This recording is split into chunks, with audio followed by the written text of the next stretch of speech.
What is up, everybody? Happy Sunday. Happy Sunday. We're off to a good start with this live show. But I promise you guys this time, if you caught the last live show, that the dogs are currently sleeping and I am locked away. So that way they don't freak out and I have to like open the door again and pause the show just like I did last time. If you were here last time, you know what I'm talking about. And if you have dogs, you know what I'm talking about. So happy Sun's Day. Happy Sunday.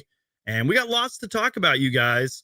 Again, it's like, you know, we're T-minus 3 days to the NBA draft.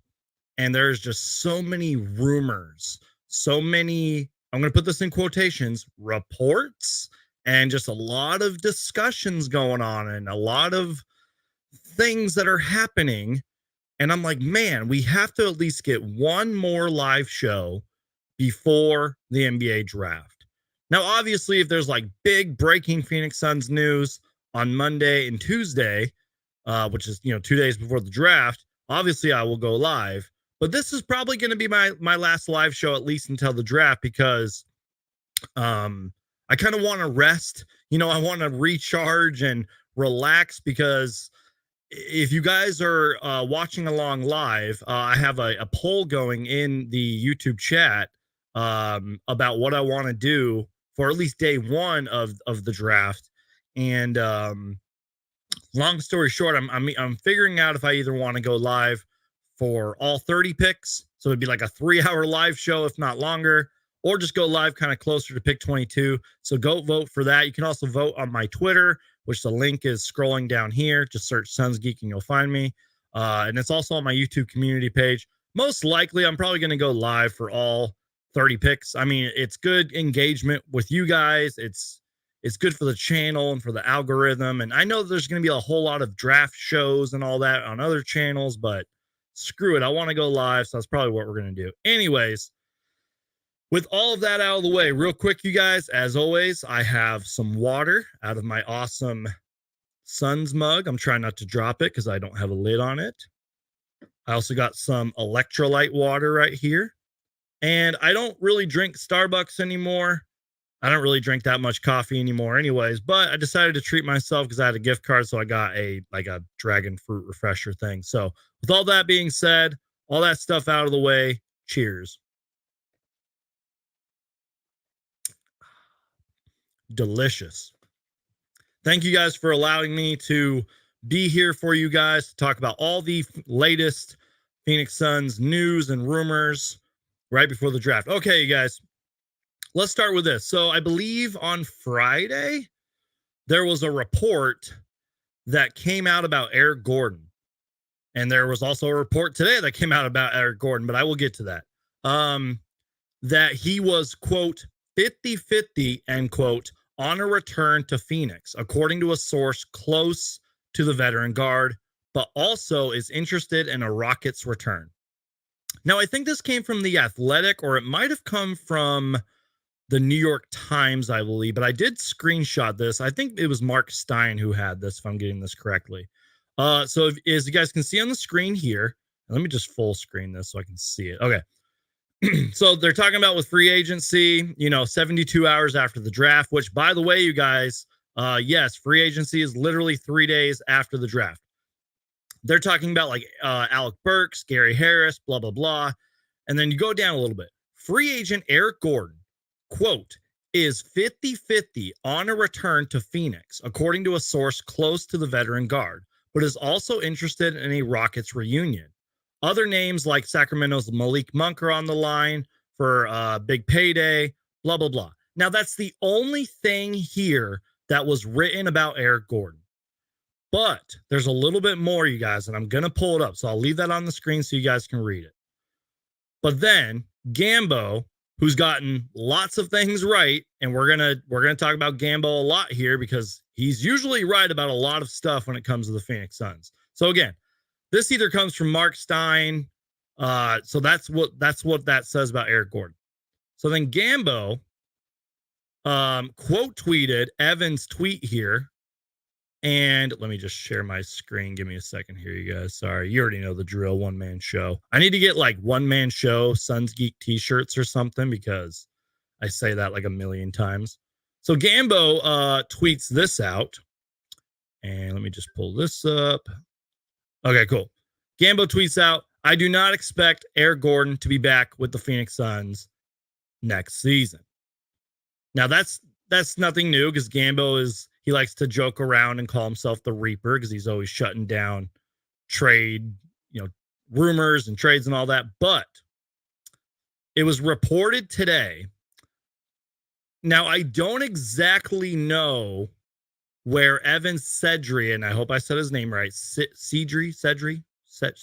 Don't exactly know where this is coming from, but Evan Cedry tweets this out, and this literally broke like an hour or two ago. Eric Gordon will soon decline his $3.4 million player option with the Phoenix Suns. Gordon will receive interest on the veterans minimum market from contenders in need of additional floor spacing. Now, I'm not going to spend too much time on this, and really our next couple of topics, I'm not going to spend too much time on this, just because, let me just say this. Eric Gordon wasn't as bad as like a lot of Suns Twitter makes him out to be. That's my personal opinion. Don't cancel me for saying that. He wasn't as bad as a lot of Suns Twitter makes him out to be. But he was inconsistent at times. Even though I feel like he was pretty healthy at times, he was inconsistent at times, but he could also be streaky at times. I felt like whenever he had like 20 points or more, we won a lot of games. But, there were times where it just kind of didn't seem like he was super reliable. And then there was all that stuff throughout the season, and I made lots of videos talking about it. I made lots of live shows talking about it. There was lots of times during the season where it kind of seemed like he was complaining. Now, look, in all fairness to Eric Gordon, I do not mind his honesty. In fact, I loved his honesty at some points of the season because in a way, it's not like he was wrong. And a good example of that was when he would say stuff like, oh, this team should be averaging 130 points. Or like, I'm just using that as an example. And I'm kind of paraphrasing what he said. But I like how he was like, yeah, this team should be like, 130 points per game. We should be up and down the floor and shooting a bunch of threes. I don't mind that.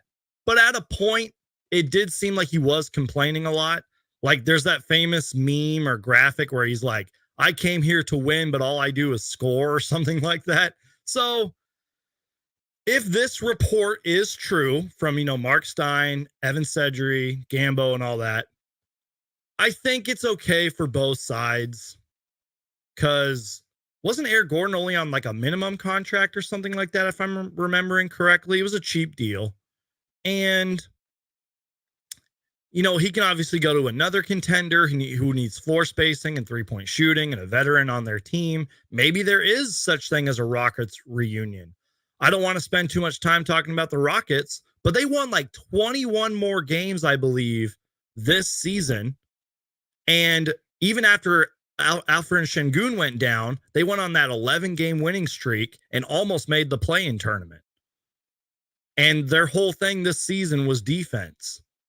And Ime Udoka, the former Celtics coach, is doing a great job over there. They have a lot of young talent. Oh, and to top it all off, y'all, they have the number 3 overall pick, which is pretty much gold. They can just be like, okay, we can trade this pick and get better, or they can just bring in another young player, which I don't think they'll do, but it's pretty much gold to them. So they're in a great spot. So if Eric Gordon goes to their team, I think that could work too. But maybe he wants to go to like a real contender. So I don't know. And I will say this. There is a side of me, and maybe I'm not alone on this. I feel like a few Suns fans out there, maybe some of you in the chat might agree with me here. I feel like there is a few Suns fans, including myself, who might want to see Eric Gordon in a Mike Budenholzer offense. You know what I mean? It would have been interesting.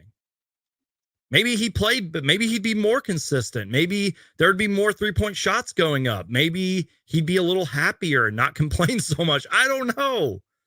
But it just goes back to like Eric Gordon always seemed like not necessarily a pipe dream, but it seemed like there was the whole thing where Eric Gordon almost signed with us like a decade ago, never happened, but his heart was always in Phoenix, and then we finally got him, and it just didn't really work out, but there will always be a part of me that wants to see what he would look like in a Mike Budenholzer system. So don't want to spend too much time on this. It is what it is. By the way, you guys, I just want to thank everybody who is in here. We got Dagoon who is in here. Yeah, I decided to do the live show a little early today, guys, just because it's Sunday. I kind of want to relax. I want to kind of wind down before I go live streaming pretty much for hours on Wednesday and Thursday to cover the drafts. Slayer's Icon, appreciate you being here, man. Daniel is in here. Thank you, man. Kevin, thank you so much for being here, brother. And we got Kurds Tricks who's in here, Mark, and Slayer's Icon. Thank you all for being here, you guys. All right, y'all. So like I said, the next two topics, not going to spend too much time on. I wish Eric Gordon the best. I'm sure he will land somewhere, and hopefully he's happy. But let's move on to our next topic here, you guys, because we do got kind of a decent amount to talk about here. Let me just pull this up. Yeah, let's do this next. So let's talk about Drew Eubanks. Everybody's favorite power forward on the Phoenix Suns, Drew freaking Eubanks, who, just like I said, okay, I know I'm going to sound like a complete homer here.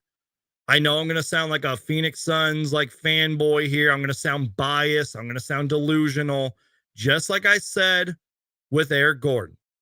Forgive me for saying this, you guys. This is my personal opinion. Drew Eubanks is not as bad as Suns Twitter makes him out to be, okay? I'm just saying he's not as bad as Suns Twitter makes him out to be. But, and I made a video, I want to say maybe about a month ago, because he had an interview with Dwayne Rankin of the Arizona Republic, where he was like, yeah, I'm going to kind of just, he pretty much said he wants to come back, but he's going to talk it over with his family and make the best decision, going forward. But I believe this was Friday. Adrian Wojnarowski goes on to say, Phoenix Suns center Drew Eubanks is declining his 2.6 player option and entering free agency, sources tell ESPN.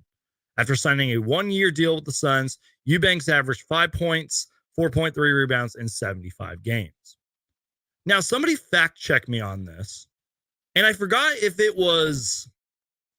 said it. I probably should have wrote it down. I don't know if it was Sam Cooper of the Timeline Podcast or Mike Vigil, but I swear to God I saw a tweet where it said Drew Eubanks had 63 assists with the Suns this season.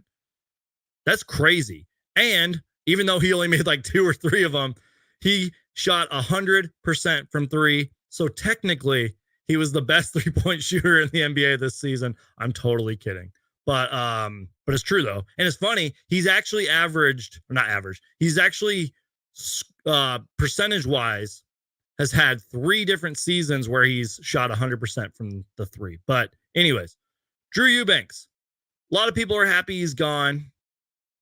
I'm not like, oh my God, Drew Eubanks is gone, let's party. No, but I get it. And first off, this photo is funny right here from Stun. I'm sorry. It made me laugh earlier. I love that picture right there. It's hilarious. But I'm not like jumping up and down for joy, but I'm kind of like with the chat a little bit, because I've seen with Eric Gordon, somebody said he's replaceable, and now with Drew Eubanks, he's replaceable. Let's get that boy out of here. Like everybody, I don't want to say everybody's replaceable, but there's lots of players that are replaceable. Drew Eubanks plays hard, man. Okay. That's all I'm going to say. Whoever gets Drew Eubanks in free agency, if someone were to reach out to me and say, tell me about Drew Eubanks, I will say the dude plays hard. He competes out there. And the best example I can give you guys, and I know this is recency bias here, was in the first round series with the Timberwolves. He was one of the only players I saw playing hard out there. Even Anthony Edwards in his post-game presser credited Drew Eubanks. He said he played good for him, man. Because they're like talking about Drew Eubanks. He's like, Drew Eubanks didn't play tonight. He was like, and Karl Anthony Towns was like, no, he's like, he played good for them, man. So, I wish Drew Eubanks the best. That's all I got to say, you guys. And I think because of our new offensive system, that whatever it's going to be, whatever it's going to look like with Mike Budenholzer, I mean, you got to assume that there's going to be a lot of floor spacing, a lot of three-point shooting, that maybe Drew Eubanks just wouldn't fit. And maybe that's why he decided that he wants to be a free agent. And then there's obviously the money. I don't know what the market looks like for Drew Eubanks, if you will. I don't know how many teams are interested, but maybe there's a team who wants to give him more money, and maybe that's what he's looking for. I don't know. But it is what it is. So, moving on here, Drew Eubanks, Eric Gordon, I wish you guys the best. I'm sure they will land somewhere, and I'm sure they will at least, at minimum, will get a round of applause when they return to Phoenix. That's my personal opinion. But somebody who is not leaving, and this news came out, I believe, yesterday. Was it yesterday? Yeah, it was. No, wait. What's today? It was Friday. Again, all this news came out on Friday. I would have went live on Friday, y'all, but sometimes I just get busy, y'all, and I just, you know how it is. I always say this to you guys, real life comes first. You guys know how it is. Okay, cool. So, somebody who is actually staying, Damien Lee. And I understand if a lot of Suns fans forgot that he was even on the team. Yes, he is still on the Phoenix Suns. Yes, he's still under contract. He just missed all of last season. I'm forgetting what injury it was, but it kept him out all season. And even if he did return, he probably wouldn't have been 100%. So it was probably smartest. It was probably the smart decision why he didn't return. But according to Evan Sedry here, Damien Lee will exercise his $2.8 million player option to stay with the Suns. Oh, it was a meniscus injury. Okay. Lee missed all of last season due to a meniscus injury. Based how Phoenix's roster shakes out, Lee could earn a rotation spot. And I believe that. Look, I'm not saying that Damien Lee would have solved all of our problems. I'm not saying we would have beaten the Timberwolves if Damien Lee was healthy. I am not saying that. But, and I said this a few times last season, maybe I'm overhyping Damien Lee at this point, but I do believe with a healthy Damien Lee and his three-point shooting, we would have won at least a couple more games. That you got to give Damien Lee that credit. And that's all because of his three-point shooting. That's all because he is a vet. Well, sort of a veteran in this league. He's borderline like, old. Well, how old is he? Like 26? You get what I'm saying. He's been in the league for a few years. I don't even know if he's 26 years old. But anyways, I really think we would have at least won a couple more games with Damien Lee, okay? So, by the way, Chantel asked a great question. I'm going to put that to the side. That's a great question. I'll get to it later. And I'll try to get to any and all of your guys' questions later on. But, like Slayer's Icon says right here, love D. Lee. He is going to be a great addition in a Mike Budenholzer system. Exactly. Like, maybe it's a good thing Damien Lee didn't play last year. Like, I know he wanted to. I know he was really working hard, in practice, doing the rehab, doing the therapy and all that. I know he was working super hard last season to come back. And I'm sure if he could turn off injuries, he would have done it and just played all season. But injuries happen. It is what it is. And, but I'm happy for Damien Lee. if this report is true, that he will exercise his player option and come back, and just to see him in the system, it's going to be awesome. So, all right, you guys. Let's move on here. We're kind of steamrolling through this live show. Let's talk about the draft. Actually, you know what? Just one quick thing before we move on and talk about the draft. I did read, there was a very small article on the Arizona Republic from Dwayne Rankin. Now, maybe this is just Dwayne Rankin sources or the Arizona Republic sources, but one last fact about Drew Eubanks. According to the Arizona Republic, and I'm reading this quote here, sources informed the Republic that the door isn't like completely shut on a Drew Eubanks return. But again, that could just be what the Arizona Republic is hearing. I think Drew Eubanks will not be back next season. That's my personal opinion. All right, y'all. Let me take a sip of my water, and then we're going to talk about the draft, okay? So, cheers.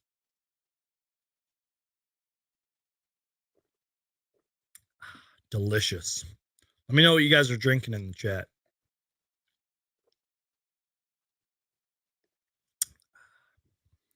Okay. So let's move on here, y'all. So there's been, okay, saying that there is a lot of Suns rumors, speculation, predictions about the Suns draft is crazy. And it's probably just because we have picked 22. Unlike last year where I think we had like a second or a second round pick or whatever. I don't know. It just seems like this year, maybe I'm wrong here, but it just seems like this year there's a lot of rumors, speculation, reports about the 22nd overall pick. That's probably because of the Bronny stuff too. But there was a lot that came out this past weekend, and we'll start right here. Again, I said Gambo. We're going to be talking about Gambo a lot on the show because there was a report from Gambo. Now, I didn't actually listen to, or at the time of this recording, I haven't had the chance to listen to everything that Gambo's been saying on the air. But, oops, I clicked the wrong button there. According to Gambo, let me share the screen real quick, y'all. According to John Gambadoro from the Arizona Republic, let me fix that because that doesn't look good. Cool. The Phoenix Suns are interested, and I hope I'm saying this name right, Yves Missi from Baylor as a potential pick at number 22 per Gambo. The Baylor big man would provide much needed athleticism in their front court rotation. Missi has also conducted pre-draft workouts with the Portland Trailblazers, Miami Heat, Philadelphia 76ers, and New Orleans Pelicans. Now, again, I am far from a draft expert, but I actually had a decent amount of free time yesterday. I probably should have went live yesterday and talked about all this, but I was lazy. There's a lot going on. But I did a decent amount of draft homework yesterday. Now, again, everything I say about the draft, take it with a grain of salt because my main focus is the Phoenix Suns and this channel and all that. I don't focus on college basketball. I don't do any of that. So I have taken some notes here. And from what I'm gathering here from Yves Missi, again, hope I'm pronouncing that right. I'm probably not. Is that first off, the potential for a lot of these guys, I don't care where they get drafted. The potential for a lot of these guys is I'm reading something in the chat that made me laugh, is off the charts. But a lot of these guys, from what I'm gathering, might take a few years to develop. And I know you could say that about like a lot of players and a lot of draft picks, but especially this draft. This might be a draft class where like 5 years from now, they start to like break out. You know what I mean? And again, optimistically speaking, I don't think this draft class is as bad as everyone makes it out to be. That's my personal opinion. So what I'm gathering here, some notes that I've taken. Yves Missi, I read that he measured well at the draft combine, nearly 6'11" with socks on with a 7'2" wingspan. Definitely has defensive upside. can protect the rim, moves his feet well. And he's only 20 years old, averaged 10 points per game, shot 51% from the field.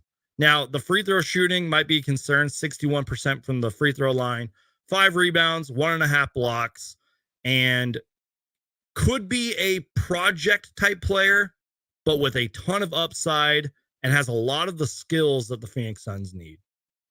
And I could also see a lot of pick and rolls, rim running, and again, the size, the athleticism is definitely there. And there's a lot of players who I've been reading about, other Suns podcasts have been talking about, that I can see the vision. But I am just so and we're going to talk about this in a minute, but I'm just so leaning on the fact that our owner, Matt Ishbia, and James Jones look at draft picks as assets, as trade assets. I just can't let that go. I'm sorry, but I can't. Speaking of that, more rumors, more reports. Oh boy. Yeah, let's start actually here. Now, I don't know if I actually read the full article, and I'm assuming John from the Suns Jam Session podcast did, because this is where our next little topic comes here. Let me zoom in so you guys can see it. Can you guys see that okay? Yeah, so, okay.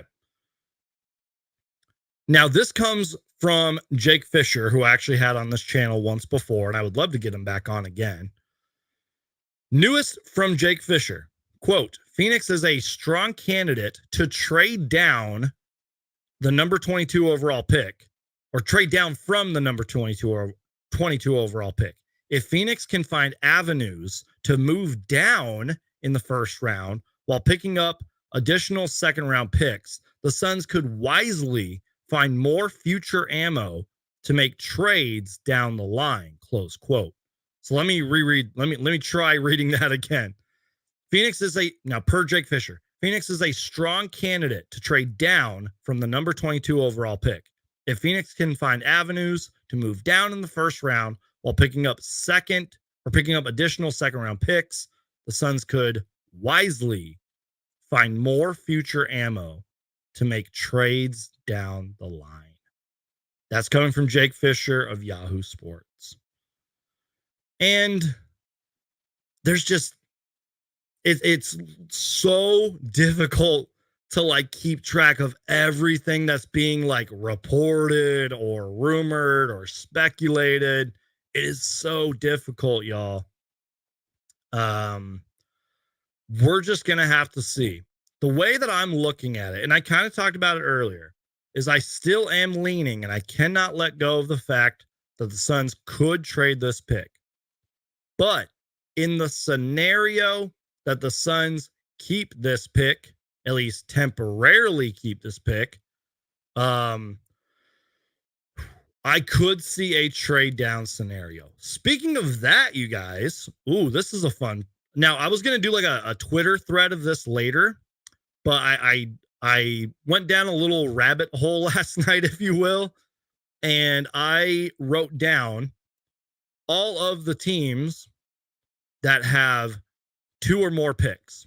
And if I counted correctly, I think it's 14 teams, 14 teams, I believe, have 2 or more picks. Now, I'm not going to sit here and read you all of them because that's boring, but I'll read you some of them. New York has, excuse me. Now, again, I'm just, okay. Let me actually start with the defending champion Boston Celtics. The Celtics have picks 30 and 54. And I'm not saying the Suns are going to trade with all of these teams I'm reading. I'm just naming some teams that are down in the draft. So Boston has picks 30 and 54. New York has 24, 25, and 38. That's probably unlikely. But some other teams, the Pacers have 36, 49, and 50. And obviously they had a great season So they could, I'm not saying they're not going to draft anybody, but they could probably trade away a couple of those picks. They could draft one player that they really like, trade away the other picks, which would probably be 49 and 50. Who else? The Wizards, no. Denver has 28 and 56. The Timberwolves have 27 and 37. The Blazers have 34 and 40. The Jazz have 29 and 32. And then Memphis has a decent amount of picks, 39 and 57 for Memphis. Spurs have 35 and 48. So lots of teams. I pretty much read you most of them. Lots of teams have lots of late first round picks and lots of second round picks. It is not impossible. It is not impossible for the Suns to trade down. So in the event that the Suns actually keep the pick, or again, temporarily keep the pick, I could see a scenario where the Suns are like, hey, you know what? We're starting to lean more towards the draft. We're starting, we got a new G League team. We want to develop some guys. What do you want? They're on the phone. What do you want for your second round picks or maybe a future pick? But just saying, you guys, don't forget what both Matt Ishbia and James Jones have said about how they view draft picks. Just saying. Also, if you do follow me on Twitter, stay tuned for that. I am going to tweet out every team that has multiple picks. And I think I'm going to repost it or a version of it on draft day. There was a graphic last year that I think ESPN put out where they had Wemby in the picture and they were like, all the teams with multiple picks. I thought that was kind of cool. But yeah, there's lots of teams that have multiple picks this year.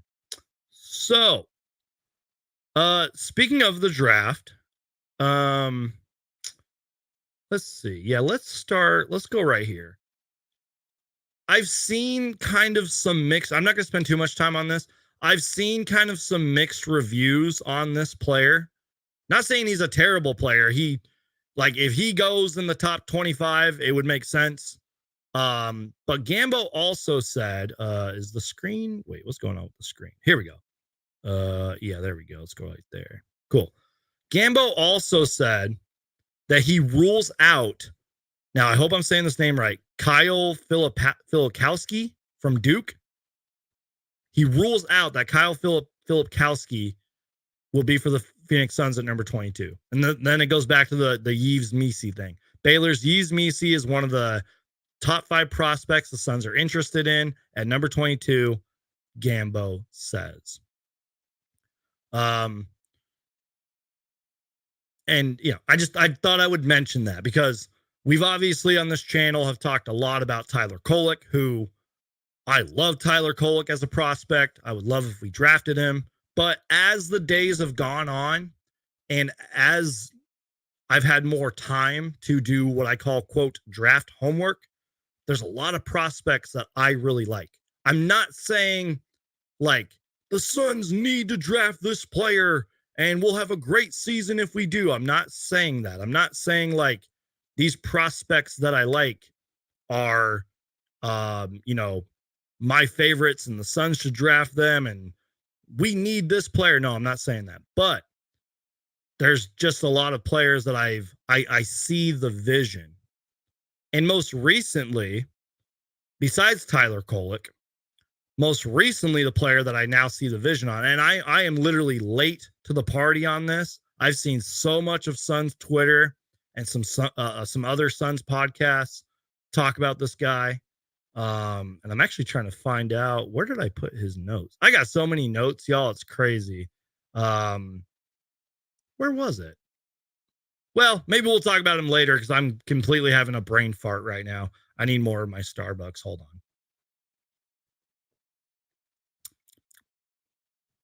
on. Okay, well, whatever. We'll talk about that later. Let's move on here, you guys.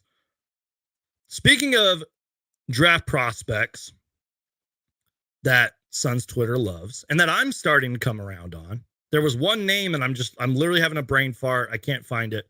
But there's two guys that Sun's Twitter loves, and I'm starting to come around on both of them. Now, it's funny because last live show, I literally knew nothing, pretty much nothing, about Tyler Smith. And I've already seen some people in the chat talk about Tyler Smith. I knew nothing about Tyler Smith.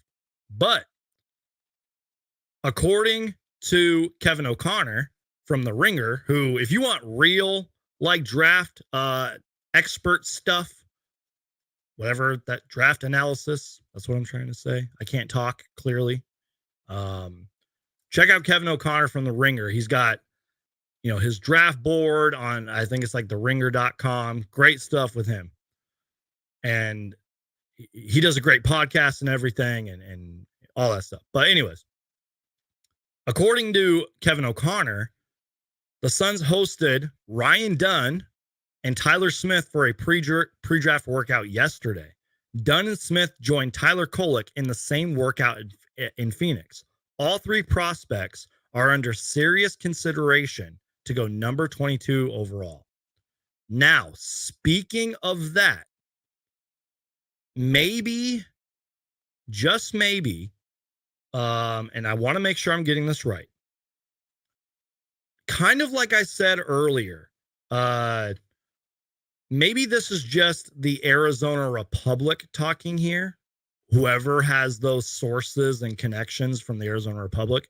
According to the Arizona Republic, Bronny James was not included in the workout, which was Tyler Kolek's workout and Tyler Smith's and Ryan Dunn. But real quick on Tyler Kolek, according to the Arizona Republic, sources said that his workout went well. Tyler Kolek's workout went well. But apparently, with these three guys, Bronny James was not there. Now, I don't know. Maybe it got canceled. Maybe he's going to work out another day, but time's running out. The draft's in 3 days. I don't know. Maybe there was just enough from that one workout that they saw, and I don't know. We'll see. But we're not really talking about Bronny James for once on this show. That's, But yeah, so Ryan Dunn. Let's start with him real quick. Now, again, take everything I'm saying with a grain of salt here because I do not know the draft like a lot of you guys out there. But I do know this for a fact. Ryan Dunn, excuse me. Ryan Dunn is a defensive dog. And I feel like Ryan Dunn's one of those players, you guys. And I know you can say this all about a lot of players, but I look at it this way. Ryan Dunn is one of those players you just need to just everything is in the eye of the beholder, but he passed the eye test for me alone. The highlights that I actually sat down and watched, the dude is just everywhere. He's got great measurements. He hustles. I saw so many. And speaking of, hustle and plays, especially with like Yves Missi, I saw a lot of times where even if he got beat on a play, he would just chase down the guy and block their shot. The dude is just There was one play I saw from Ryan Dunn where I think he was guarding somebody else. The player drives in. Ryan Dunn just drives. He hustles back and just swatted that thing, man. The dude is a defensive dog. And just some notes here. He's 6'6", 214 pounds. Now I'm reading a quote here from Bleacher Report. Quote, "The eye test overrules the numbers. His defensive court coverage and play disrupting around the basket led to some wild steals and block rates. Quote, he is just going to need the right roster to help mask his ball handling and shooting limitations. Dunn will earn minutes by finishing, guarding different positions, and playmaking on defense." I feel like this is one of those players who will pick up 94 feet. Sort of like a Javon Carter. And he's still young, too. Tyler Smith, I see the vision. I'm still kind of learning a lot here. I'm literally learning on the fly with Tyler Smith. But let me just read you some Tyler Smith stuff. 6'9", 19 years old from the G League Ignite. big upside, definitely has the upside there. Got good perimeter skills, super athletic. He can shoot. I think, is he 6'9" or 6'11"? But he's got a 7'1", 7'1" wingspan, moves well on and off the ball. And, you know, I believe he hit 36% from three, 13.8 points per game, 5.1 rebounds. The cons is the defense. But, you know, let's be real. There's professional basketball players who aren't great on defense. You know, maybe this is the wrong kind of quote analysis here. But when it comes to these weaker draft classes, and I put that in quotations, weaker draft classes, like the 2020 draft, for example, although that draft class is actually panning out to be pretty good. I like to focus on the what these players can do. Now, obviously, if I were part of the Phoenix Suns, if I worked for them and I was a scout, obviously I'd be like, yeah, this guy can't do this guy can't do that. But I would be like, hey, this player can do X, Y, and Z. That's how I view it. So if the Phoenix Suns keep the pick and they actually do draft somebody, a lot of Suns Twitter is going to be like, oh, well, he can't do this. He can't do that. Why did we draft him? I'm going to be like, well, you know what he can do? He can do this and he can do that. Okay. That's how I look at it. That's kind of why I'm like really high on like Tyler Kolek, for example. If you checked out the last live show, you know why I'm pretty high on him. Okay. Speaking of the draft, we'll kind of wrap it up here in terms of draft talk. I saw a tweet or a series of tweets today from one of my favorite follows on Twitter. Suns Are Better put this out, but let me find it. Here we go. Now, this was like a thread, sort of, or not really a thread. It was like 3 tweets, and then he tweeted this out. So I guess we can start from his first tweet. Let's start here, actually. And I know we said we weren't going to talk about Bronny James, but just bear with me for a minute. So this comes from Suns Are Better on Twitter. If you're on Twitter, seriously, go follow him. He's a great follow. He tweets out, with how interested the Suns are in Bronny James and how many late first/second round prospects are holding for workouts, I think the Suns are trying hard to trade back in this draft, and I'm all for it. That's Suns Are Better saying this. Then he follows that tweet up with, I also feel trading up in the draft isn't on the table for the Suns, and not just because of the lack of assets. Not a single top 20 prospect has been held for a workout with the Suns, and it seems clear where their sights are set. Excuse me. Now, real quick, this draft is so unpredictable, you guys, which is another big reason I'm going to probably just go live and just react to all the picks, whether or not I know a lot about them or not. Because it's like everyone was talking about Alex Sarr's going to go number 1. Alex Sarr, number 1, lock it in. All of a sudden, bam. Oh, nope, the Hawks are moving away from Alex Sarr. They want to draft Donovan Clingan, or they want to draft Zachary Riochet, or however you pronounce his name, the French guy. Or I think he's French. Or, you know, they want to draft this guy at number 1. The draft is so unpredictable. So I agree with him to an extent here that like trading up isn't really a factor because a lot of these top 20 guys aren't on the table and they haven't worked out for the Suns. And a lot of these guys, even some of the guys we went over, some of the guys that we went over in the last 45 minutes could be gone by the time the Suns get to 22. But the point of this tweet here, or at least the thing I want to focus on, is he found the list via Hoops Hype. So shout out to Hoops Hype and shout out to Suns Are Better, of all the players that we know of that have worked out for the Phoenix Suns. And it's on the screen right now if you want to look at it. I'm going to take a sip of my drink real quick. So you guys look at those names. Give me a second here.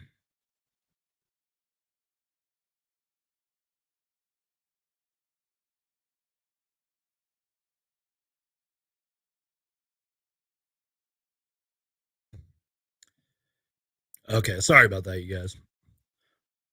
So yeah, these are all the picks that we know of. Not picks. These are all the players that we know of that have worked out for the Phoenix Suns. And if I'm seeing this correctly, in sort of that light yellowish color by the numbers, I think that's where like they're projected to go. Tyler Kolek at 22, Ryan Dunn at 24, Tyler Smith at 30.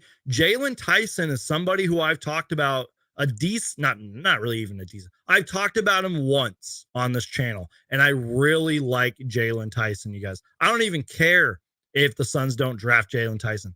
That dude can score. He's from Cal. He's got good size. He is just a pure scorer, in my opinion. He had a really good season at Cal, too.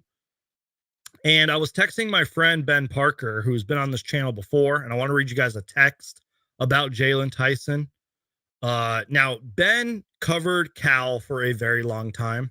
I've talked about this before on the channel, but my friend Ben covered Cal for a very long time. He actually covered Jaylen Brown, the finals MVP from the Celtics, when Jaylen Brown was a freshman.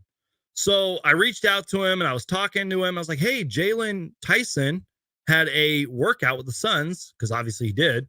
I'm just curious, like, do you know anything about him? This is what my friend Ben said. And I might have read this before on the live show, but I'm going to read it to you guys again. Quote from Ben Parker, who saw Jalen Tyson play live, by the way. Jalen Tyson is a really good scorer. That's his thing. He can score in a variety of ways and attacks the basket well. He's a good player. He's 6'7", good size. I could see him going in the first round for sure. Now, according to this Hoops Hype thing, they got him going 30. A lot of the mock drafts that I've read, they have him in the top 30. I saw him play at Stanford 3 times live. And then we were just talking about some other stuff, but he saw him play live. So shout out to Jalen Tyson, man. I like that kid. I think he's going to be a good scorer in the league. Who else is on this list? I've seen a couple things on Trenton Flowers. I hope I pronounced that name right. Bronny James, Mark Armstrong, Raquan Battle. I think those guys had good workouts for the Suns too. And the rest of those guys, besides the Jalen Williams, I don't really know too much about. So we're just going to have to see, y'all. I don't know. Let me know in the chat right now. What do you want to do with the 22nd overall pick? Start typing. Start typing right now in the chat. What do you want to do with the 22nd overall pick? Like, I hope I'm pronouncing this right. Kaj says, I hope we keep the pick. Do you want to trade the pick? Do you want to trade down into the draft? Do you somehow, I don't know how it's possible, do you somehow want to trade up into the draft? Let me know in the comments, y'all. I want to know what we should do with our 22nd overall pick. Now, if I'm correct, you guys, we don't have a draft pick next year. I think they're all going to Washington, I believe, or maybe Brooklyn. I think in 2026, we'll have that pick swap. I believe it'll be a first rounder. But I think in 2026, we'll have a draft pick. Why am I seeing Cam returning in the chat? I haven't seen anything about Cam Payne returning. Is that just a rumor? Speaking of that, you guys, I don't mean to sound, I don't want to come off as like preachy here. I'm not trying to preach to you guys, but I absolutely loved this tweet and I want to find it. I thought I had it. Yeah, okay. So let me go to my Twitter real quick and just find it. Just remember, you guys, and I like to say this a lot. I'm not trying to preach to y'all, but it's true. First off, don't believe everything you read on the internet. That's just, common sense. But I really like this tweet here. Let me just pull it up. Here we go. Wait, no, that's not it.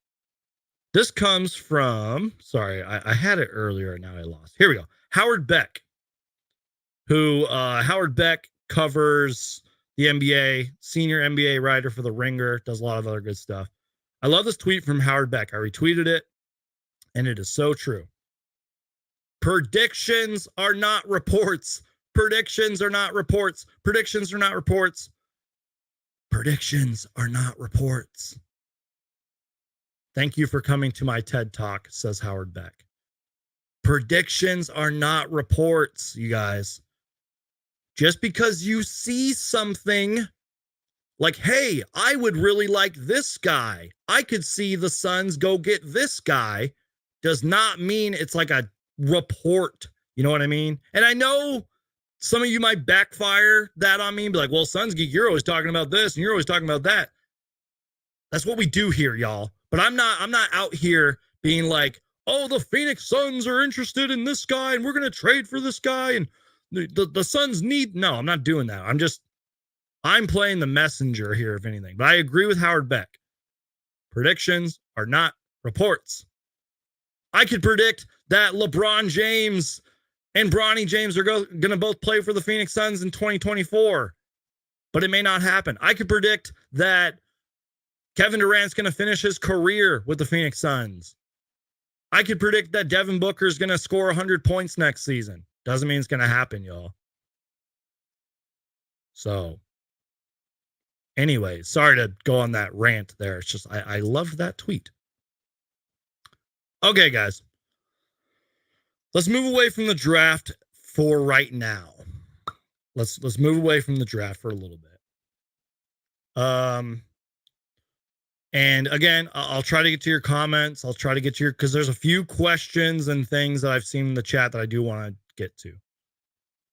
By the way, for you real ones out there who watch like all of my live shows, first off, thank you for watching. Thank all of you for watching. We got 160 people in here. Y'all need to seriously crush that like button. And thank you for wasting your time to listen to me talk about the Suns, talk about the draft. But where I'm going with all this is for you real ones who watch every single one of my shows. Back in I always used to say, oh, this is going to be a short show, probably like 30, 45 minutes. It seems like nowadays these shows go at least over an hour. I think my last live shows have been like an hour 30, hour 45 minutes. We're almost at the hour mark, and I still have a little bit more to talk about. So seriously, you guys, stop whatever you are doing. Crush that like button, please. It helps support the channel. And I love Boyd's comment here. You're a real one, Boyd. Shout out to the Aussie Suns fans. You guys are great. He says, I predict that Suns Geek is the best to ever do it. Scrap that prediction. It's a report. I love that so much. Boyd, you're awesome, man. I got to get you on the channel so we can shoot the shit. But that's great, man. I agree with that first part. Suns Geek is the best to ever do it, man. That's so funny, y'all. But let's move on here, you guys. Let's stop talking about the draft because let's be real. Probably a lot of us are going to do our draft homework like I've done, and the Suns are just going to trade their pick. And all that's going to go, all that work, all that time spent is going to go. Anyways. So, I don't know if this is going to happen. Speaking of predictions or not reports, we're going on that whole thing. Goga Batadze, I hope I pronounced his name right. I saw this going out, and I've seen his name kind of thrown around as maybe a potential Suns target. Goga Batadze, the number 18 overall pick from the 2019 draft, is a player many contending teams are targeting as a backup big option on the veterans minimum market. The Clippers, Heat, Kings, Knicks, Mavericks, Pelicans, and Suns are teams expected to show interest. Batadze averaged 5 points, 4.6 rebounds, 1.3 assists, 1.2 blocks in 15 minutes for the Magic, which those numbers aren't like mind-blowing, but they're not terrible either. Now, real quick, I just want to just Google something because I don't know that much about Goga Batadze, but I know the dude is a beast. Physically, he's a beast. 6'11", 250, I believe. Don't know what his wingspan is, but let's see what his wingspan is. Do they have it on here? Well, he's a monster, man. 6'11", 250. Don't know that much about him. I'm going to be real with you guys. But if this quote report is true, apparently the Suns are interested. Now, again, I don't really consider this a report because it's not a report, it's just a tweet. But I guess what I'm saying is I like a lot of these names. This also comes from one of my favorite follows on Suns Twitter, AZ Sports Zone. Shout out to him. Some options that he likes for the Suns to target as a backup big man. Nick Richards, who I've made a video before, talked about it. Goga Batadze, Andre Drummond, who I love Andre Drummond, Mason Plumlee, possible, and Precious Achiuwa. Is that how you pronounce it? Precious Achiuwa? All serviceable big men who can rim roll, set hard screens, who are experienced, and who are still, maybe besides Mason Plumlee, who are, or I don't know how old Mason Plumlee is, but who are still pretty young, you know? Like Andre Drummond, I think, is only 30. So I like a lot of these potential targets for the Suns. I know a lot of you guys are Nick Richards fans out there. I see the vision. I just don't know what the Charlotte Hornets are going to do. Because I recently listened to, and this was like 3 or 4 months ago when they hired, what's his name? I forgot his name, but they hired a new president. No, it was a vice president of basketball operations or something like that. So pretty much the GM. He's like the chief decision maker. They hired a new guy back in, I think, March or February. So they got a new front office, a new chief decision maker. They have a new head coach in Charles Lee. And clearly they're just building around LaMelo, Brandon Miller, and Mark Williams, and whoever they get in this draft, if they keep their pick. I think they got like the 6th pick. So we'll see. I don't know. Those are just some potential Suns targets. Okay, let's move on here. Let's get to, no, because I feel like I've kind of already talked. Well, you know, screw it. Okay, let's do it. I feel like I've already kind of touched on this in a previous live show, but this was tweeted out on June 20th. I expect, now this is from Suns Are Better, and I feel like I've kind of talked about this before, but we're going to talk about it anyways. Excuse me. I expect the Suns to be very active in the undrafted free agents, or with undrafted free agents following this draft. 9 of the 15 prospects they've worked out for are projected to go undrafted. Although the Suns are currently without a second-round pick, they seem eager to fill out the G League roster with fresh, young talent. Now, he's not wrong, like, at all with a lot of this tweet. Now, I cannot confirm or deny, neither can Suns Are Better, neither can a lot of you. None of us can confirm or deny if the Suns are even looking at the undrafted free agents. Because 1, the draft isn't for another 3 days, but 2, we don't know what that's going to look like. But a lot of the prospects, and you saw the Hoops Hype list earlier, a lot of those guys may not get drafted. I hope they do, you know, but they may not. So I could see the Suns, or at least, should I say, the Valley Suns G League team, looking at a lot of these guys to bring in and develop them. Because we went over it, I believe, last live show, where even though the Suns have on paper their G League roster filled out, those guys can go and sign with NBA teams, or really, I believe, any team like across the world. But if another G League team wants them, they cannot do that because they're technically under contract. Excuse me. So, so I could see it. I could see the vision where a lot of guys go undrafted, and the Valley Suns, whoever is running that, is like, hey, let's go get some of these undrafted guys. Let's develop them. Let's bring them in. Let's take a look at them. Can't wait for those jerseys, by the way. All right, y'all, let me take a sip of my water. We just hit the 1 hour mark. Do me a huge favor. Crush that like button. Share the show. Seriously, guys, it helps out the channel a lot. We got a little bit more to talk about. Then I'm going to get some questions. We'll wrap up the show because I want to enjoy what's left of my Sunday. I want to relax. I want to play some video games. More on video games later, by the way, if you want to hear me talk some video games. And I just want to enjoy my night. Just so you guys know, little programming update, if you will. I am going to take time off, and I will be covering the Suns draft, Suns free agency, and I got a lot of, I'm going to clip a lot of the past conversations we've had on these live shows, upload them because it's good for the content, it's good for the algorithm. But I will be live for the draft. There's a poll going on right now in the chat, and I'm going to click on my thing to look at it. Let's see. So real quick on Twitter, before we start talking about the rest of the stuff, let me pull the selfish card and talk about me for a minute.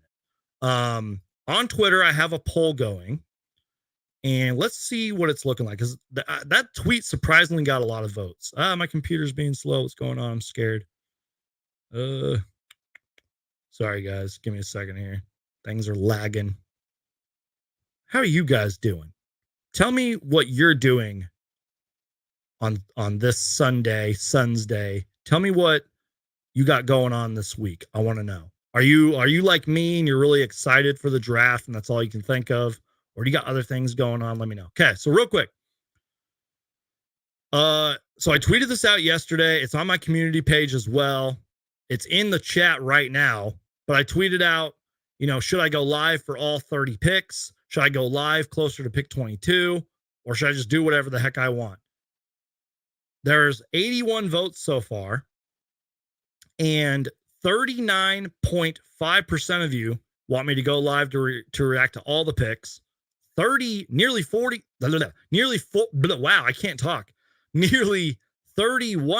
of you want me to go live closer to pick 22.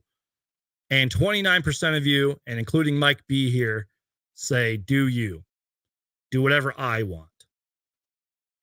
See, I'm a nice person, y'all. I want to do what you guys want me to do. I want you guys to be happy, because without you, this channel is nothing. Without you, I'm just talking to the camera and nobody's watching. There's 167 people in here, you guys. You know what that means to me, y'all? That's amazing. I love you guys. So that's the Twitter poll, but on the chat right now, the YouTube live chat, I don't know, 56 people have voted. 43% of you, just went down to 42. Now it goes back up to 43. 43% of you want me to go live for all the picks. 35% of you want me to go closer to 22, and 23% of you want me to do whatever I want. Cool. Thank you, guys. Now, real quick, Saul says, you tell us, geek.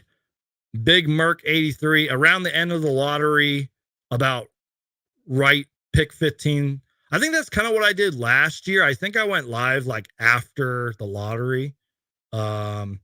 Mike B says, ditto, you always kill it, man. If you want to go live. Yeah, I appreciate that, man. Thank you. Boyd from the Aussie Suns Fans podcast says, you got a guest for that one? Maybe I'll have some guests on. I don't know. We'll see. It would be nice to have some guests on, because how long do you guys think the first round of the draft's going to be? Like 2-3 hours, maybe? That's a lot of talking. And I'll probably go live like 30 minutes before the draft. So I might need some people on to help me just breathe. You know what I mean? But we'll see. We'll figure it out. Okay, cool. You guys are funny in the chat, man. All right, let's get to a couple more things here.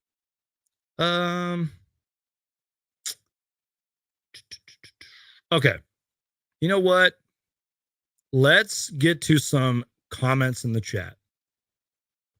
Let's start with one that Chantel asked a little earlier. And before I get to this, I got to take a sip of my Starbucks. This is a good question. This is a very fair question.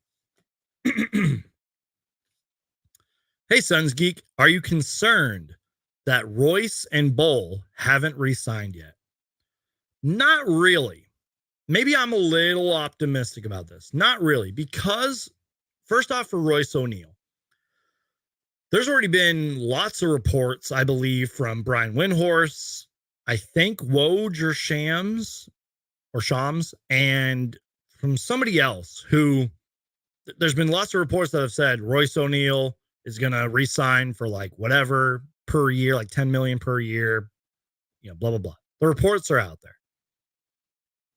And technically, not even technically, free agency contracts technically cannot be signed till July 6th, even though in reality, a lot of these guys are, quote, tampering, and they're doing this. They're talking to teams way in advance. We've seen all that before. So not too concerned about Royce. And I think I've talked about this before, y'all. I was a victim of the moment when it was game 3 and we lost, and I said some pretty harsh words about Royce O'Neal. I think now first off, I was drinking, forgive me. I said Royce O'Neal can go too. I was under that mindset. Okay. I was panicking because he had a pretty bad playoffs, but now that I've calmed down, now that, it makes sense to bring Royce O'Neal back. I've talked about that a lot. I think he wants to be in Phoenix too. That's the big thing right there. He actually wants to be in Phoenix. Good 3-and-D wing player. I think he'll be better under a Mike Budenholzer system. Can fill in and start for us if we need him. Good player. Okay. I'm not too concerned about Royce O'Neal. Now, Bull. I believe he's an unrestricted free agent. And if I remember correctly, fact check me if I'm wrong here, we didn't even sign Bull till what, like maybe a month before the season? Someone correct me if I'm wrong on that. Did we sign him? I think we signed him.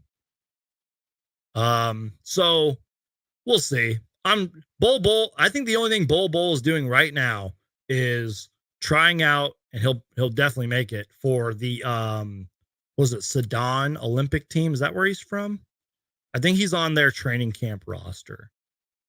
Yeah, like Slayer's Icon says, it was a late pickup. Bull was exactly like it. I don't think Bull's even thinking about that right now. And it wasn't too long ago he was working out with Kevin Durant and Chet Holmgren from the Thunder. So I'm sure he'll be back. That's a fair question, though. I like the question. It's fair. This isn't really a question, but more of a quote. I'm from the future. Here's a quote from Suns Geek in 2034. Suns Geek, quote, I am glad the Suns drafted Tyler Kolek. He has won 2 championships and won 2 season MVPs back to back. Guys, I really like Tyler Kolek. Shout out to Sawbucks for this comment. I really like Tyler Kolek, you guys. If you saw my last live, let me just read you one quote from Tyler Kolek, and I will leave the comment up. But let me just read this quote here, you guys. Actually, I have to lower the comment because it overshadows it. Let me just read you some of this quote here. Being a guy that can just come in and be ready to play from day one is something that I think will really help me because I can impact winning at a very high level. I don't need much development. Obviously, every step of the way, every single year that I've been in college, I've gotten so much better, and that's only going to continue to happen. But my game as it is right now, I feel like without all the development that will be coming is NBA ready and ready to impact a playoff team from day one. So Sawbuck says that he's from the future, and here's a quote from Future Suns Geek in the year 2034 that we're happy we drafted Tyler Kolek because we've won 2 championships and he's won 2 season MVPs. Shout out to Christian Porter. Appreciate you being here, man. He says, it's my 23rd birthday today. Good to see you again on YouTube, Suns Geek. Well, thank you, man. Appreciate you, my brother. Thank you for being here, man. Happy birthday to you. I hope you have a great day. I hope you have a blessed day. Thank you, man. All right. Let's see. Let's move on here. This is more some other NBA things here. We're going to kind of transition. I mean, I think I have one more Suns thing we can talk about, then we'll wrap up the show. Okay. Real quick. I saw this like an hour before I went live. And I know some of y'all might have beef with the Denver Nuggets, because they beat us and all that. But if you guys know me, you guys know I really love basketball history, especially the legends and the big men who helped shape this league. But speaking of some of the greatest big men ever, I saw this from StatMoose. Nikola Jokic in the 2020s. This is everything he's done the last 4 years in the 2020s. He's averaged 25 points per game, nearly 12 boards per game, 8.6 assists, and he's a big man, by the way. 25 points, 12 rebounds, 8.6 assists, 5-time All-Star, 5-time All-NBA. 3 of those were first team. NBA champion, Finals MVP, 3-time MVP. They asked the question, best player of this decade? Nikola Jokic, man. I just got to say this, y'all. I've studied the history of the league. I've studied a lot of dominant big men. The Bill Russells, the Wilt Chamberlains, the Hakeem Olajuwons, the Tim Duncans, all of them. So many more. Shaq. Jokic has to be up there in the conversation. And then I quote tweeted this and said, Nikola Jokic turns 30 in February. He's not even 30. And he's done all this. And he was drafted, what, in 2014, and he's only 30? Dude, even if he only wins like one more ring, I don't even care. The dude is one of the greatest big men we have ever seen. Just wanted to real quickly touch on Nikola Jokic because that tweet was awesome. J. Lord Jonesy 19, update us on campaign. Well, he got arrested. He got arrested recently. And I'm sure he was out the same day, but he got arrested. So I don't know what happened there. I did a YouTube short about it. I hope he's okay. I hope everything got worked out, but he got arrested, and I think he's an unrestricted free agent. I've seen in the chat like campaign of the Suns. I don't know, y'all. Can we get through the draft first? Once I hear something or see something, sure, I'll update you guys, but I'm not necessarily overruling the fact, or I don't even know how to word that. I'm not saying it's impossible for campaign to come back, but what if that's not what James Jones and Mike Budenholzer are looking for, No disrespect to campaign. I love him, but yeah, I don't know. So Slayer's icon, I did see how do you say his name? O'Shea Brissett on the Celtics declined his player option. He's a wing. Do you think he can fit with our team? To be honest, I'm not going to waste much. I don't really know that much about him, but I'll say this. You can't go wrong with too many wings, and he won a championship. I'm just saying, if I could fill out a roster with players that have won championships, the way I look at it, all that experience, whether or not they played in it or not, they still made it to the finals. They still won a championship. That experience is better than, a 20-year-old rookie. You know what I mean? But hey, if he's a wing player, I don't know if he can score. I really don't know that much about him. Raymond Gonzalez, appreciate you being here, man. He says, what's up? What did I miss? Eric Gordon, not coming back. Drew Eubanks, not coming back. Damien Lee coming back. Lots of draft talk. Lots of funny comments. Nikola Jokic is one of the greatest big men ever. Yeah, I think Joker is without a doubt the best player in the last 7 to 10 years. Yeah, he's definitely one of them. Top 5. Jason Ham, appreciate you being here, man. Do you think Mitch Robinson would be a better fit to the Suns than Nurkic? Good question. Fair question. The only thing, and it's funny, I was talking to somebody about this, sort of, we were talking more about Nurkic than we were Mitchell Robinson. But first off, let me just say this about Nurkic.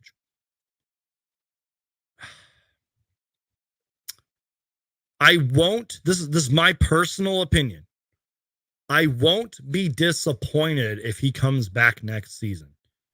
And despite what a lot of people are saying on podcasts and on Twitter and whatever, trading Nurkic actually might be kind of complicated. I know a lot of you guys can go to the trade machines and be like, well, what about this trade? What about, guys, it has to make sense for both teams. And I think a lot of people forget that. I'm not trying to preach to you guys, but it's true. It has to make a lot of sense for both teams. Trading Nurkic might be complicated. And I know we're going to have a new system, yada, yada, yada, new coach, all that. I won't be disappointed if Nurkic comes back. He's a good culture guy. He's a great teammate, plays hard, can rebound. Maybe he needs to stretch the floor a little more and take more threes at a higher volume. But he's our big man. He's Nurkic. He's big Nurk. I won't be disappointed. But to answer the question, do I think Mitchell Robinson would be a better fit to the Suns than Nurkic? If he can stay healthy. That's the problem. And I hate to sound like, oh, he's never healthy. I hate to sound like that guy, but it's true. But if he does stay healthy, he definitely is a lob threat. He is fun to watch when he is running off the pick and roll and going for an alley-oop. He can shot block. He can rim run, set hard screens. I think I mentioned shot block. Been in the league for a few years now too. But, can he stay healthy? I don't know if he's an excellent defender outside of his shot blocking. You know what I mean? Like, I don't know. And there was a report today, I believe the Wizards are interested in trading for him, which that's interesting from a Wizards perspective. Because I mean, are they trying to do, like, let's say they draft Alex Sarr, who probably has the most upside, most potential out of the whole draft class. Are they thinking of pairing Mitchell Robinson, Alex Sarr? Who else do they got on their roster? Like Jordan Poole, you know what I mean? Like, Denny Avila and Cody Kispert had really good seasons for them. They're obviously, and I'm going to quote their GM here, Will Dawkins, who said, we are in year one of a very long rebuild. And I've said that so many times. Like, they literally just got done with year one of a very long rebuild. But Mitchell Robinson to the Wizards? I don't know. Maybe. But the injury history, I don't know. Big Merc says, I would like to see Dario come back on a minimum and maybe CP3. I know that sounds like an unpopular opinion. I wouldn't mind both of those guys back. Is it realistic? I don't know. I think I even saw maybe a report. I put that in quotations. A report today saying Chris Paul to the Clippers. I don't know. And it's also, do those guys even want to sign for the minimum? I'm just saying, it might sound like a hot take here. I wouldn't mind Chris Paul back. If Chris Paul was like, man, I really want to close out my career in Phoenix. I want to be with D-Book again. I would welcome Chris Paul back for the minimum. Just saying. Okay.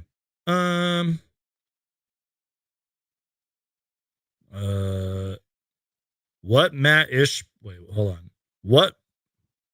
With Matt Ishbia's speech, do you think the Suns may win a championship in 1 to 2 years?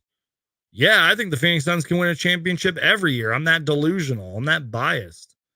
I saw some talk today that was like, we've gone 56, 57 years without a championship. We just want one. Let's not get greedy here, Suns fans. Let's just win one championship. Please, fingers crossed. Please, NBA gods. Please, Lord. Please, Matt Ishbia, James Jones, Mike Budenholzer, Kevin Durant, Devin Booker, Bradley Beal. Please win us an NBA championship. Please, just one. Okay. Let's close out the show here, you guys. Couple more things. Let's just get to this. This will be the last Suns talk here. This comes from somebody who a lot of you know.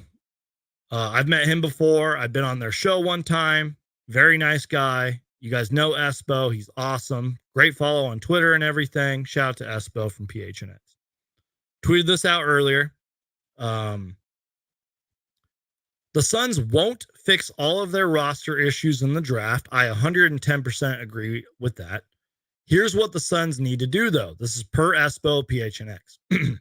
Select someone who helps now. I agree with that. Tyler Kolek. He didn't say that, but I'm saying Tyler Kolek. Select someone who helps now. Target positions can't fix as well in free agency. So, he's saying get a position that maybe free agency there isn't much, A grinder with an attitude, move up if you have one above others, and be prepared to move down for assets. I agree with a lot of that. He's not wrong on that. Now, I don't have all the answers right now, especially since I've been live streaming for almost an hour and a half. My brain is fried. I don't know. I don't have all those answers, but we will see. Big Merc 83 and Slayer's Icon answered the question, but I'm going to answer it too.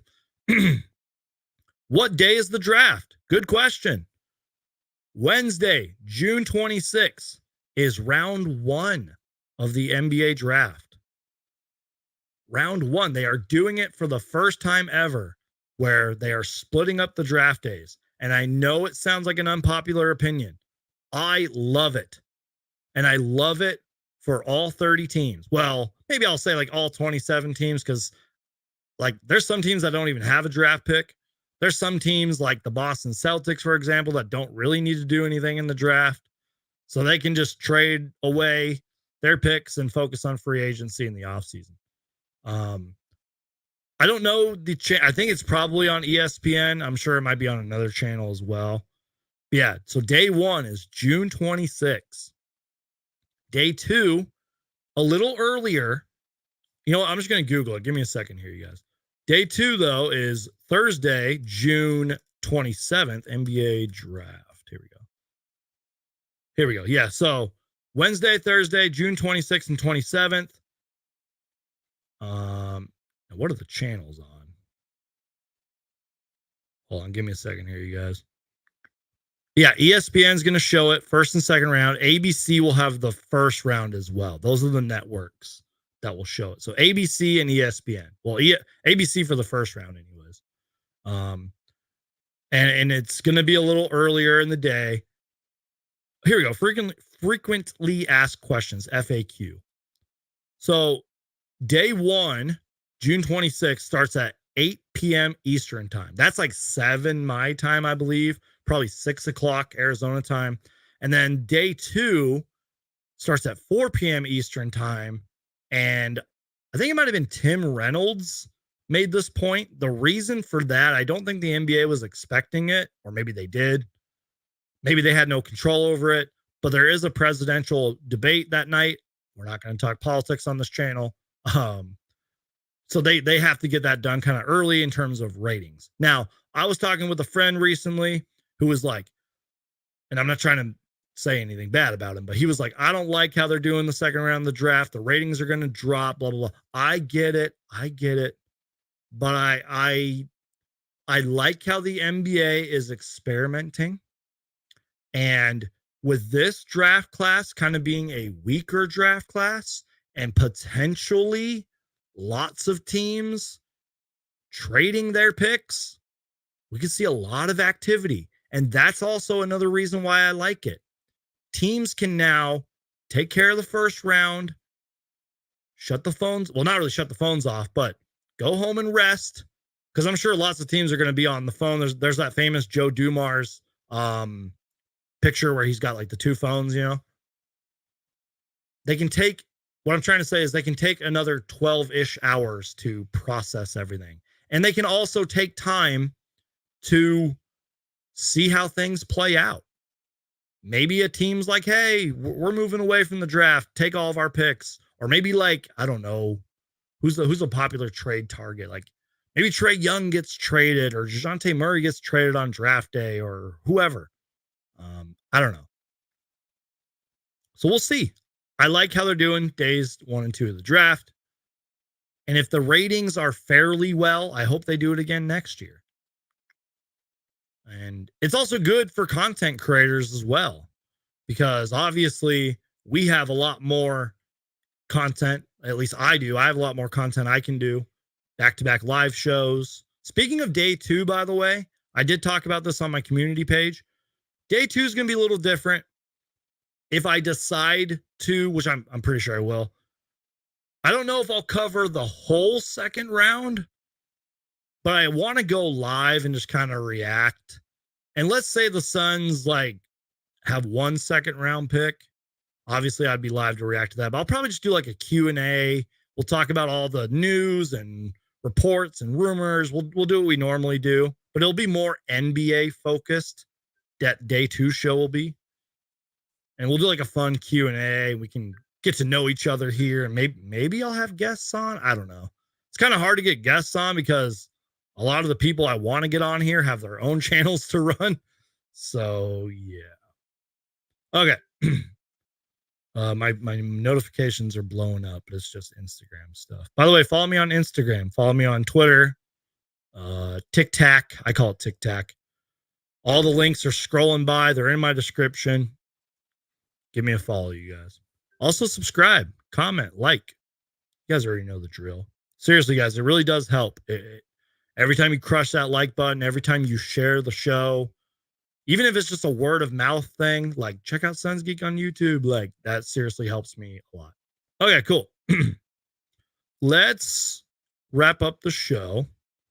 And let me just get to one more comment. Let's see. Here we go. Let's see.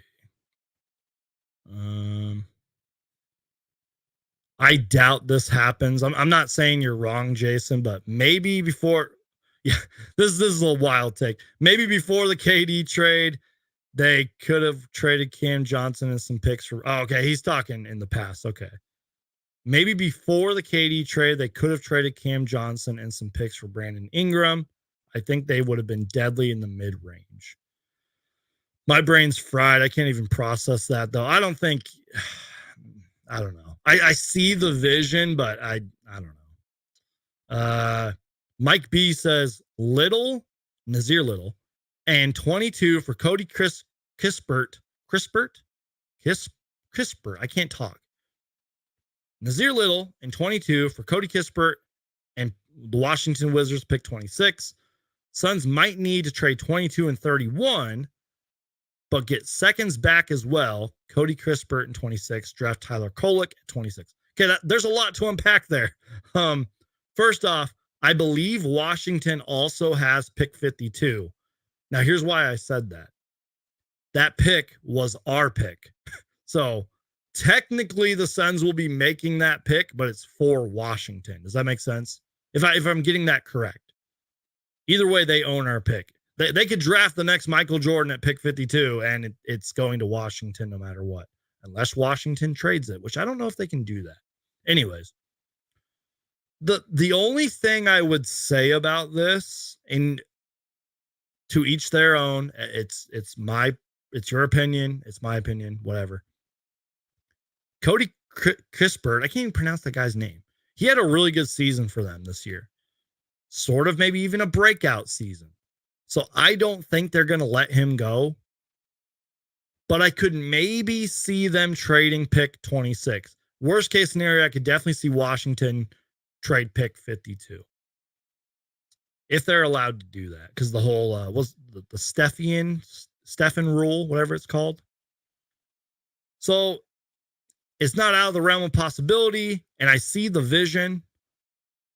Like, you know, where was that comment at? I don't know, but yeah, I don't know. We'll see.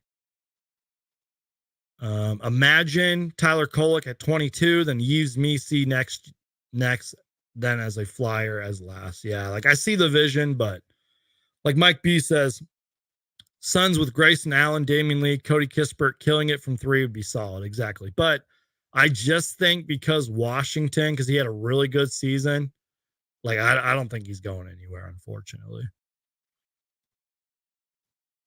Steve Nash, assistant coach, rumors? Let us know. Is that a rumor? I haven't heard nothing. Maybe I don't know. Does Steve Nash even want to coach again, especially with Kevin Durant, on our team? I don't know. Would I welcome it? Of course. Like, it's Steve Nash, dude. The guy's a legend. He's on my wall. He's one of the greatest sons ever, but I don't know. Great question from Abraham here to sort of keep the show going here. Thank you, Abraham, for this great question. Do you have concern with Tyler Kolek being, quote, old since he's a senior? Or do you see that as a positive thing, making him more experienced? Great question, Abraham. Thank you. No, I do not. I am not concerned with Tyler Kolek's age. Because he's 23 or 24, I believe. And I know in NBA years, that's considered, I know in rookie, like being a rookie, being that old, it can be concerning. That can be considered old. I look at sort of recency bias here.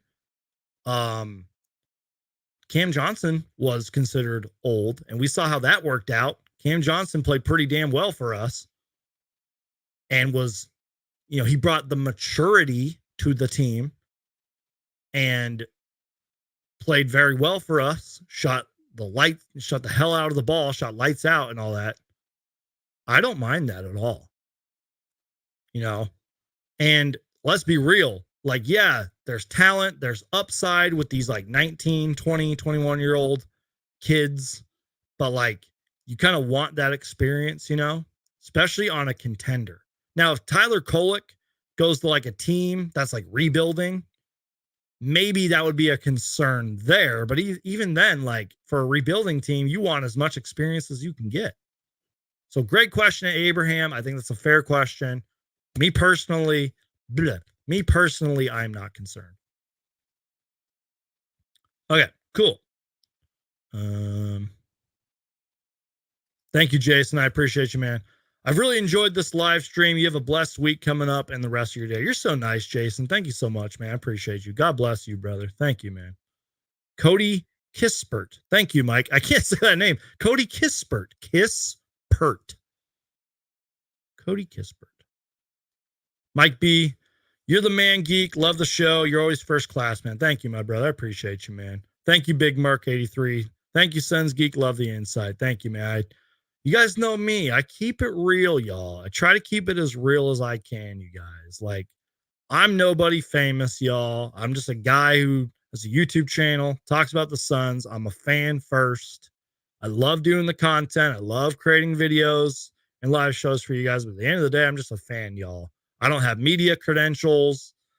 I don't even consider myself I don't even consider myself a podcaster. I'm just a guy who talks about the Phoenix Suns on YouTube, okay?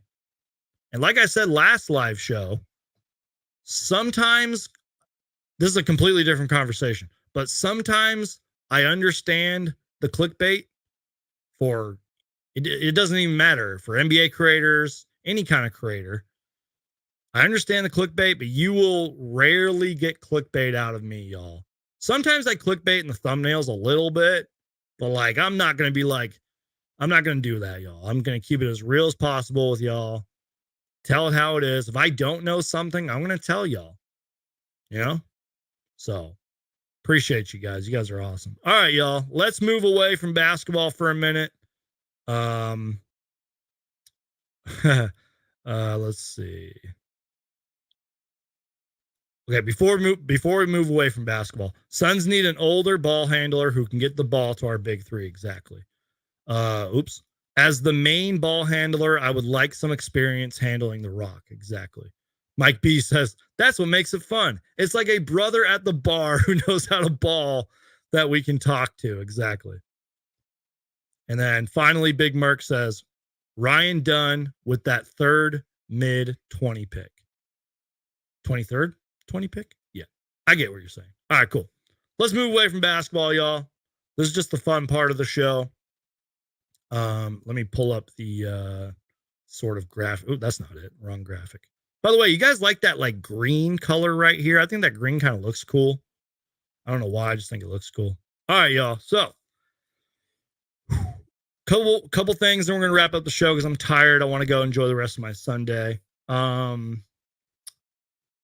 You guys know me, and if you guys can see behind me here, up there, I'm pointing right to it. And if you look, well, I know you guys can't see it, but in my room here, I got a lot of Batman stuff. There's some Batman stuff back there. I don't know if you guys can see that, but big Batman fanboy. That's an understatement. If you guys are a Batman fanboy like me, Tim Burton's 1989 Batman, by the way, that was the year I was born, turns 35 today. Tim Burton's Batman turns 35 today. Now, I know this might sound like a hot take. I don't know if this is like my favorite Batman, but it is in my top 5 if I did have a top 5 Batman list in terms of the movies. But yeah, Tim Burton's Batman. That's a great picture, by the way. You see the Joker in the background, the Bat Cave a little bit, all that stuff. Yeah, Batman, 35 years today. Jack Nicholson, Michael Keaton. Great cast, great movie. Still so enjoyable. I think I watched Batman, I think last year, and I've seen it so many times. I grew up watching it.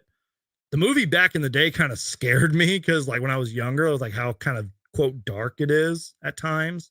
Especially that one scene with Jack Nicholson, who was like, mirror, hey, the mirror. That scared the crap out of me, dude. And that one scene where he like handshakes that guy and he fries him with the electrocutor, and there's that skeleton. That's Tim Burton style. Scared the crap out of me as a kid, y'all. But anyways, 35 years ago today. But and I guess this is for all Batman fans, but for those of you who play the Batman video games, speaking of anniversaries, speaking of Batman, Batman Arkham Knight was released 9 years ago on this day. And according to Batman Arkham Videos, which is a YouTube channel, Twitter account, I follow them, still unmatched in the world of superhero games. Heck, all the Batman games, in my opinion, are almost, if not completely unmatched in the superhero video game world. I know that Arkham Origins, it doesn't get like a lot of hate, but I don't think it gets enough love compared to like Arkham Asylum, Arkham City, Arkham Knight. I love the Arkham games, y'all. You guys know that if you're an OG of this channel. I'm going to move away from the tweet real quick.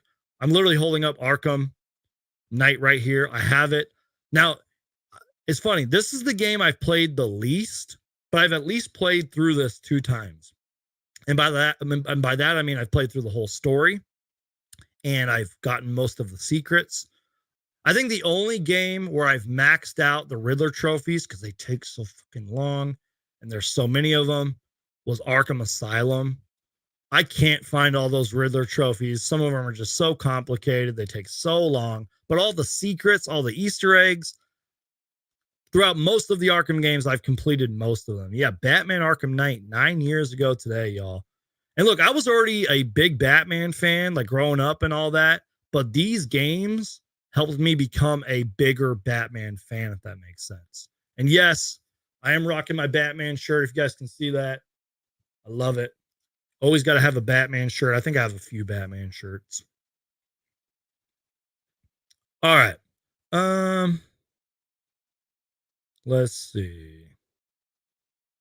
Abraham says Hulk smash that like button. Yes, everybody crush that like button. Mike B says, man, my lady made me dress up 2 years ago for Halloween.